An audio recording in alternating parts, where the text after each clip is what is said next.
salamat po sa inyong provision at maging po sa mga pagsubok nito. At alam po namin ng Diyos na kami po lamang ay inyong po susubukan sa aming po pagwiling po sa ito, Lord God. At salamat po Diyos sa inyong mga biyat sa kapala, sa inyong pag-ingat, Lord. At nawa Panginoon, kami po inyong samahan sa aming pong magsasama po ngayon sa aming fellowship.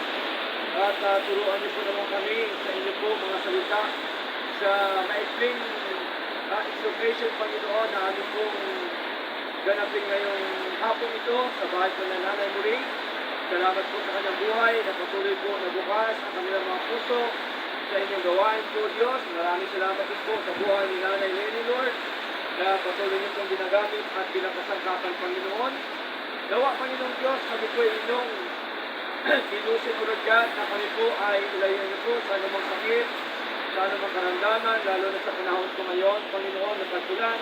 At kami din po, Diyos, ay inyo po nawang ilayo, Panginoon, iligtas sa anumang kapahamakan, O Lord, sa mga nangyayari po ngayon. At ganyan po, Diyos, kami po nawa inyo pong pangunahan at kilusin, Panginoon, ng aming mga buhay, Lord, ay patuloy po namin may paglingkod lamang sa inyo, O Diyos. Salamat po. At ano man po ang mga balakid hadlang, Panginoon, sa aming pagtitipon po ito, kayo po nawa siya magpawit dito, Panginoon, ang iyong kapangyarihan. At salamat din po, O Diyos, sa lahat-lahat ng mga bagay na inyo pong ipinagkalog sa amin, O Lord God. Salamat po. Patuloy mo kami turuan sa inyo pong mga salita upang kami po ay matuto, Panginoon, sa inyo pong mga aral po, O Diyos. Salamat po, Lord God. Sa pangalan po ni Jesus, ito po ang aming dalangin. Amen. Amen. Lingkod sa ating Panginoon, lakad po ng James po, mga kapatid, no? At sabi ko po kanina kay nanay, mag-pray na lang tayo, pero mas the talaga merong salita ng Diyos no? Amen. Na meron tayong mapakinggan. Okay?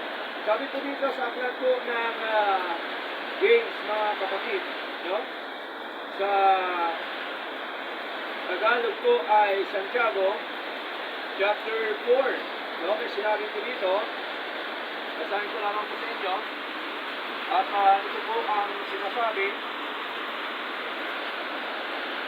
Sa verse 6, ngunit siya ay nagbibigay ng higit pang biyaya, kaya nga sinasabi niya, sinasalangsang ng Diyos ang mga palalo, ngunit nagbibigay ng biyaya sa mga mapagpakumbaba.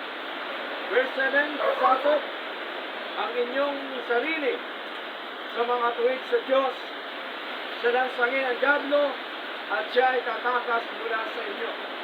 Lumapit sa Diyos, at siya ay lalapit sa inyo. Linisin ang inyong mga kamay, kayong mga makasalanan, at dalisayin ang inyong mga puso, kayong mga may dubling kaisipan.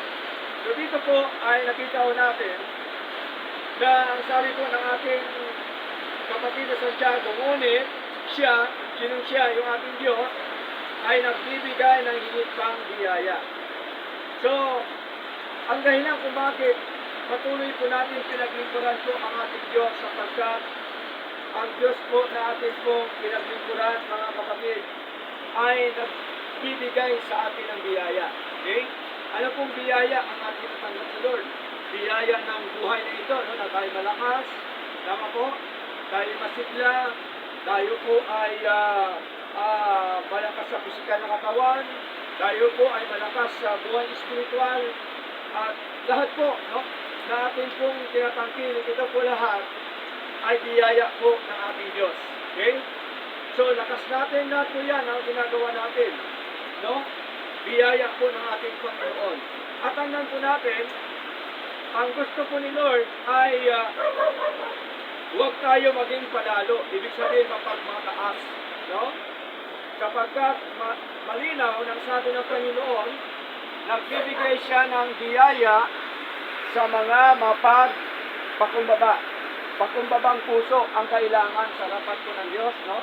Kahit man, ano man ang kalagayan natin, napakahalaga pala ang isang tao ay merong pagpapakumbaba. Sapagkat, sa totoo lang, no? ang ang naglalayo sa isang anak ng Diyos sa kanyang paglilingkod sa Panginoon ay ang pride. Tama po? Totoo lang po yun eh. No? Pride po talaga ang umiiral. No? Kaya minsan pagka pinapayuan ng pastor, nagagalit po sa pastor because of pride. No? So, yun po ang naglalayo marami sa mga mananampalataya dahil po sa tinatawag na palalong puso o mataas na puso sa harapan ng ating Panginoon. Kaya ang gusto ni Lord ay ito, pasakop ang iyong sarili sa makatuwid sa Diyos. So malinaw, no? Pag sabi yung pasakop, ibig sabihin ay maglingkod sa Lord. Amen po? Pag sabing pasakop, ibig sabihin gawin ang kalooban ng Panginoon. No? Amen. Pag sabing pasakop, ibig sabihin po ay sumunod sa nais po ng ating Panginoon. Kaya po tayo ay hindi po yan hadlang ang ulan para tuloy ang gawain ng Diyos po dito. No? Tingnan niyo po, sa sarap ng buhay natin sa bahay, dapat nakahiga tayo. Pero bakit nandito tayo? Kasi tayo po ay nagpapasakop po sa Diyos. Ibig sabihin, ginagawa natin yung ayon at nais po ng ating Panginoon. No? At ano pa po sabi dito, mga kapatid? Sabi po dito, salansangin ang dyablo at siya ay tataka mula sa inyo. At isa pa pong bagay kung bakit maraming mga mananampalataya, mga anak ng Diyos, na humiwalay na sa paglilingkod, kapagkat malinaw po na hindi nila sila sa langsang nilalabanan, no? Ang dyablo. Okay? At kanila pa po ini-entertain, kaya maraming nalalamig, nangihina, okay? Dahil mga gawa ng kalaban, ayun pa po ang ginagawa. So, hindi talaga tatagal sa paglilingkod po sa Panginoon. Kaya ang sabi ni Lord, no, paalala po sa atin, bilang isang mananampalataya, na sabi po ni Santiago, lumapit sa Diyos. Kasi hindi natin kaya sarili natin. Kaya kailangan natin yung Diyos. Kaya kailangan tayong lumapit sa ating Panginoon. At siya ay lalapit sa inyo. So ito po yun ang relationship natin sa Lord. No? Na kung saan tayo po ay lalapit sa Lord at siya din ay lalapit sa atin. So hindi po pwede na hindi tayo lalapit sa Lord at si Lord lang ang lalapit sa atin. Tama po? Kasi po, binigyan tayo ng Diyos ng buhay para tayo lumapit sa Kanya. Okay? Ano pa po sabi dito? Malinaw po, nang sabi pa po dito, linisin ang inyong mga kamay. Okay? Kayong mga makasalanan. No? Pag sabi linisin, ibig sabihin ito mga kamay nito dapat hindi gagawa ng kasalanan sa Lord. Dapat ang kamay na ito ay ibigay para sa kalwatian ng ating Panginoon. No? Ano pa po sabi? At dalisayin ang inyong mga puso. Okay? Ang gusto ni Lord, dalisay na puso. Ang gusto ni Lord ay malinis na puso sa kanyang harapan. At ayaw po ng Diyos ng ating paglilingkod ay para bagang nagkukunwari lang. Gusto ni Lord, totoo tayo sa Kanya. No? Gusto ni Lord ay dalisay ang ating mga puso, malinis sa harapan ng Panginoon. At ano pang sabi dito? Kayong mga may dobling kaisipan. Maraming mga Kristiyano ngayon sa panahon natin na ang kanilang kaisipan ay doble. Ano po yon? No? Meron silang pagdududa sa paglilingkod sa Lord. Okay? Meron din silang kaisipan na mas maganda maglingkod sa Lord at meron din kaisipan na ayaw ko na maglingkod sa Lord kasi mahirap. No? Maraming bawal. Hindi po. Ang gusto ni Lord, isang kaisipan lang. Anong kaisipan? Yung kaisipan sa paglilingkod sa ating Panginoong Diyos na buhay. Kaisipan na ang gusto ko ni Lord ay siya lamang ang lagi nating iniisip, yung kanyang gawain, yung kanyang mga salita, yung kanyang mga putusan, yung kanyang sinasabi sa atin, na kung saan ito po lahat na binibigay nito sa atin na payo sa ating paglilingkod na ito, biyaya po ito ng Diyos sa buhay po natin. No? Kapag tayo po ay tinuturuan ng ating Panginoon sa pamamagitan po ng kanyang mga salita. Kaya ibig sabihin po mga kapatid, ito po tagubilin ng ating Panginoon na dapat po natin gawin ay una, magpasakot sa Lord. Pangalawa, lumapit po tayo sa ating Panginoong Diyos na buhay. Kaya ito na po ngayon ginagawa natin. No? Lumalapit tayo sa Diyos, kapagitan ng ating panalangin, at tayo po ay patuloy na nagpapasakot sa Kanya kapag ito po ay Kanyang gawain, ginagawa natin para po sa kalakihan po ng ating Panginoon. Kaya, ang ulan na yan, o ano man ang nangyayari, wala po yan sa ating paglilingkod po sa Lord. Malaga, inuulan natin sa Lord. Malaga, nagagawa natin ang panahon ng ating Panginoon. At ang ulan na yan, dagaan ng tulan. Hindi naman yung bitterness. Kaya kailangan bitterness sa atin si Lord, hindi yung ulan. No? Hindi po ano mga bagay. So, napakabuti po ng ating Panginoon. No? Na tayo po ay patuloy na tinuturuan ng Diyos para tayo mamuhay ng maayos, mamuhay ng matuwid, mamuhay ng hindi magulo, mamuhay ng mga mapayapa, mamuhay ng puno-puno ng pag-asa sa ating Panginoon sapagkat siya lamang po talaga ang nakapagbigay niya sa atin. Hindi po yung tao. Ito po lang, tao, puro problema minsan, no? Pero sa Lord, hindi o, puro kapayapaan, puro kabutihan sa buhay po natin. Kaya, tuloy-tuloy lang po tayo sa Lord, ano man mangyari sa buhay po natin, mga kapatid, ang gusto lamang ni Lord na magpatuloy po tayo sa Kanya, magpasakot tayo sa Kanya, at lumapit tayo sa Kanya, no? Sa buhay natin, alapitan natin ang Diyos. Pag may problema, ipag-pray sa Lord. Tama? Lumapit sa Panginoon. No?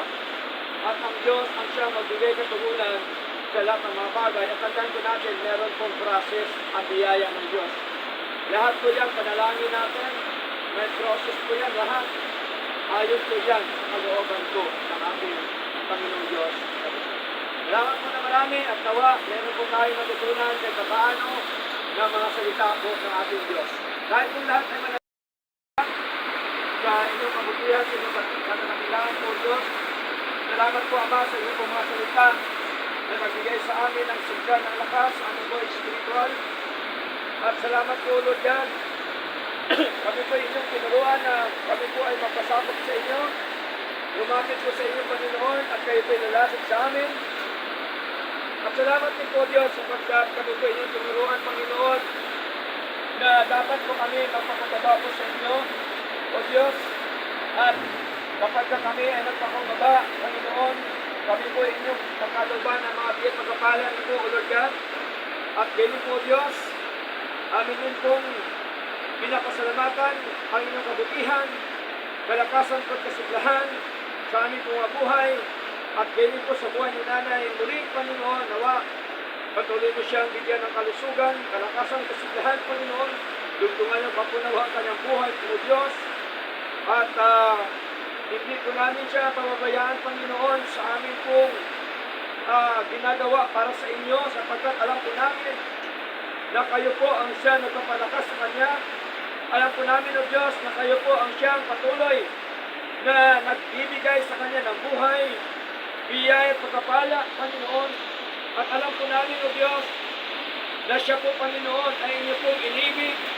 Kaya, Panginoon, patuloy mo kaming gamitin sa kapanin. Kasama po ni Nanay Lenny, Lord, na magpatuloy po ang iyong gawain sa lugar na ito na kahit kami lamang, O Diyos, hindi ho mahalaga ang kaunti, hindi mahalaga ang marami, Panginoon. Ang mahalaga po, ang aming mga puso ay malinis po sa inyo, tunay at totoo na naglilingkod sa inyo, Lord. Salamat po. Nawa, kayo din po nawang mag-provide sa mga pangailangan po ni Nanay muling, Panginoon. Kayo po nawa ang siyang patuloy na magbigay ng kalusugan, kalakasan sa kanyang buhay, pisikal, Panginoong Diyos. At gayon po sa mga problema, sa ganang pagsubok sa kanyang buhay, Lord. Nawa, Panginoon, mapagtagumpayan po niya ito sa pagitan po ng kapangyarihan at patuloy ko nawa siyang turuan, Panginoon, maging po sa kanyang buong pamilya, buong sambahayan o Diyos, nawa o Lord, at patuloy ko siyang mahalin, kalingain, Panginoon, alagaan o Diyos, at patuloy ko nawa silang tinusin, Panginoon, na sila po ay patuloy po, Panginoon Lord, na magkaroon, Panginoong Diyos, ng takot po sa inyo, O Lord. Salamat po. At ganyan po sa buhay ni Nanay Lenny. Patuloy nyo rin po nawa dito ang kanyang buhay. At nawa, iligtas niyo po nawa siya, O Diyos, anumang sakit at karamdaman, Panginoon. At nawa, Panginoong Diyos, patuloy mo siya bigyan ng kalusugan, kalakasan, at pagpalain kasangkapahanin niyo rin po siya, Panginoon, sa inyong gawain po, Lord God. Salamat po sa kanyang buhay, sapagkat siya po'y nagiging daluyan at alulod ng inyong pong pagpapala. At ganyan po, Diyos, nawa, pagpalaan niyo rin po ang kanyang buhay, kanyang buong simbahan, buong pamilya po, Diyos. Nawa, Panginoon, darating po ang inyong takdang panahon na sila din po, Diyos, ay amin pong makasama. At sila po, Panginoon, magkaroon ng interes sa inyong mga aral po, Lord God. Salamat po, pinakatiwala po namin lahat po sa inyo, Panginoon. At tunay nga po, sa inyo lamang po ang lahat na karangalan at kalatian. Sa pangalan po ni Jesus, ito po ang aming dalangin. Amen. At amen.